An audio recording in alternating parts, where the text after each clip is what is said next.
Hello tubers, sper că sunteți bine, nu v-am mai văzut de mult, am cam lipsit o perioadă, ce-i drept. Acum, astăzi o să vă vorbesc despre pantofii de alergare sau cum le spunem noi popular Adidas de alergare.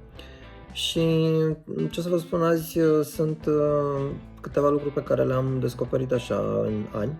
Vreau să vă împărtășesc puțin din experiența mea, nu înseamnă că e perfectă. Chiar sunt curios dacă voi aveți altă experiență, sunt curios care e experiența voastră, dacă puteți să, nu știu, îmi spuneți. Și dacă aveți întrebări sau comentarii sau dacă vreți să vă răspund pe viitor la alte lucruri, please ask. Dar azi despre pantofi. Și am o listă cu 10 întrebări. Astăzi am să răspund la primele 5. La următorul episod o să mai răspund la încă 5 întrebări. Prima întrebare pe care am primit-o a fost cât ține o pereche de pantofi de alergare. Și acum aici răspunsul este depinde. Acum, în mod oficial, cam toți producătorii îți recomandă să schimbi pantofii undeva pe la 400 de km. Experiența mea este că 500 de km te poți baza pe ei. Motivul pentru care nu poți să îi ții foarte mult este că cel puțin pantofii moderni au talpa făcută din mai multe straturi și pe măsură ce alergi, straturile alea se tasează și la un moment dat unele dintre pantofi devin unsafe ca să mai alergi. Dar, mă rog, o să vă postez mai multe despre chestia asta. Pe de altă parte, trebuie să recunosc că am pantofi pe care am ținut și 1000 de kilometri. Se vede în uzura lor când sunt 1000 de kilometri, dar câteodată funcționează chestia asta. Cum ții, cum măsori de fapt câți de kilometri alergi? Păi dacă cel mai ușor este dacă alergi mereu cu aceeași pereche de pantofi și îți cronometrezi alergările, știi câți kilometri ai făcut. Dacă ai o aplicație cum e Strava sau cea de la Garmin, la fel poți să vezi, trebuie să îți setezi pantofii și poți să vezi cu fiecare pereche de pantofi cât ai alergat. Singura condiție este să fii cu minte acolo și la sfârșitul alergării să editezi alergarea și să spui cu care dintre perechile de pantofi ai avut alergarea respectivă. O altă întrebare este ce măsură să cumperi și dacă să cumperi măsura ta sau nu. Acum,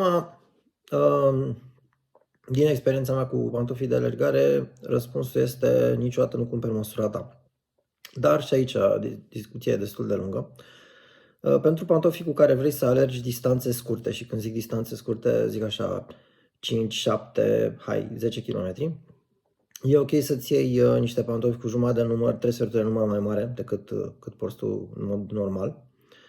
Pentru cei însă cu care vrei să alergi distanțe mai lungi, de exemplu vrei să alergi semi-maratoane sau maratoane sau poate și distanțe mai mari, recomandarea este să-ți iei pantofi cu minim un număr jumate, dacă nu chiar două numere mai mari. Să vă explic de ce. În momentul în care alergi, pe măsură ce corpul tău începe să obosească, sângele ajunge tot mai mult în capilare și picioarele tale se vor umfla. Și dacă au unde să se umfle, atunci e minunat. Dacă nu au unde să se umfle, atunci te poți trezi cu tot felul de lucruri mai puțin plăcute, cum ar fi, nu știu, bășici. Bășicile sunt varianta cea mai bună. Am văzut oameni cărora li s-au rupt unghiile, le-au intrat unghiile în carne cumva și s-au umplut de sânge și așa mai departe. Pentru cei cu care vrei să alergi distanțe mai mari, un număr jumate, două numere, asta e concluzia și recomandarea și cel puțin la mine chestia asta a funcționat de fiecare dată. Nu vă gândiți la faptul că o să ți se miște piciorul în timpul alergării, nu se întâmplă lucrul ăsta, nu se întâmplă nici măcar la primii kilometri pe care îi ai.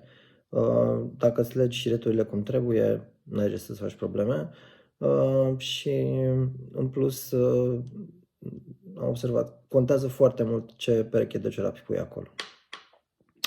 Să trecem la următoarea întrebare și următoarea întrebare este legată de uzură și un lucru pe care aș vrea să-l recomand este să vă păstrați măcar o pereche de pantofi de alergare cu care să mergeți până vedeți cum se uzează talpa și cum vi se uzează pantoful în general, pentru că felul în care se uzează pantoful spune foarte mult despre felul în care alergi tu. Cu cât alergi mai dezânat, cu cât călcătura ta nu este perfectă, acolo pantoful se va uza și îți spune foarte multe despre felul în care alergi. Și eu cel puțin am întotdeauna o pereche de pantofi pe care o țin mult pentru că vreau să înțeleg felul în care alerg. Cum vă spuneam și într-un video trecut, normal este să se uzeze diferit pentru că, corpul nostru nu e simetric. Toți ne naștem cu un picior mai lung sau mai scurt, sau câteodată nu stăm cu spatele drept când alergăm, sau, nu știu, poți să ai un picior care e mai obosit și atunci nu faci pași egali. Sunt foarte multe elemente care duc la uzurea inegală a pantofilor și uzurea inegală a pantofilor îți spune foarte mult despre tine. Am învățat foarte mult despre felul în care alerg uitându-mă la pantofi. Azi e o zi specială pentru unii dintre pantofii mei de alergare, pentru că se vor retrage și vreau să vă arăt câteva lucruri. Aici e una dintre perechi care nu are foarte multe uzură, dar săracii îmi chinui destul de tare. Okay. Aici se poate vedea pe talpă uzura și felul în care am alergat. Uzura spune foarte multe despre felul în care calci și îmi place să țin unele perechi mai mult timp pentru că mi arată în ce fel calc. Aici se poate vedea că la stângul, de exemplu, calc mai spre interior decât pe piciorul drept, lucru care e confirmat și de altă pereche. Aici am dreptul și aici am stângul. Aici am călcat ceva mai bine cu ăștia, pe de altă parte aici se vede că în ceea ce privește aterizarea, câteodată mai aterizez spre călcâi, lucru care nu e tocmai bun. Ăsta e dreptul. Ăsta e stângul.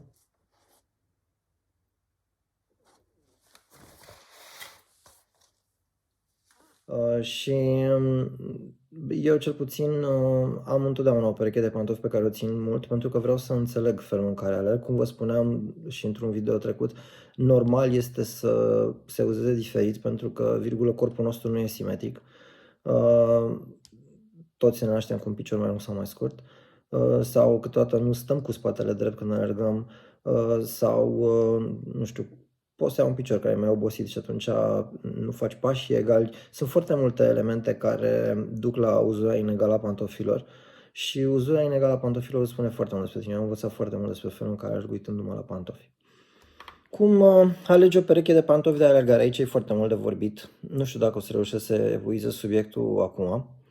Dar ce e foarte important să înțelegi că pantofii de alergare trebuie să fie super comozi și să nu îți provoace niciun fel de alte dureri decât cele pe care le știi tu. Adică dacă ai avut o pereche de pantofi de alergare cu care te-ai simțit bine și schimbi perechea de pantofi și dintr-o dată imediat după ce ai schimbat-o, la prima alergare nu se vede, dar după a doua, a treia alergare simți, nu știu, poate dureri de șold sau dureri de genunchi sau dureri de, nu știu, tendonul lui Ahile sau mai știu pe unde, înseamnă că noua pereche de pantofi nu e ce trebuie pentru tine.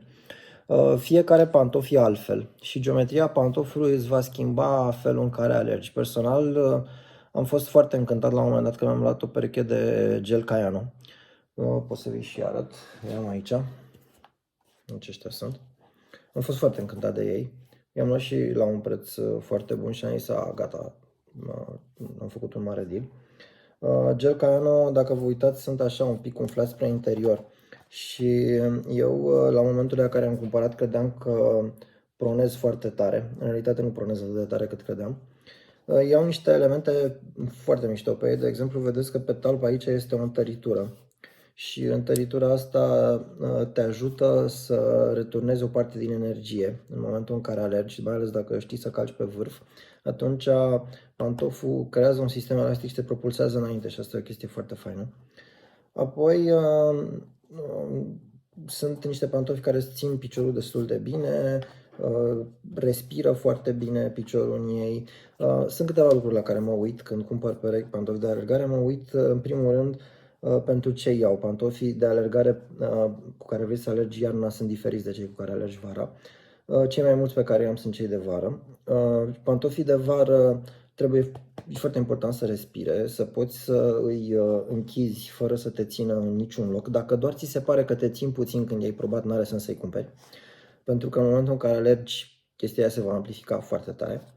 Apoi, o lungă perioadă de timp am căutat partea asta de retur de energie pentru că te ajută să alergi cât de cât mai ușor.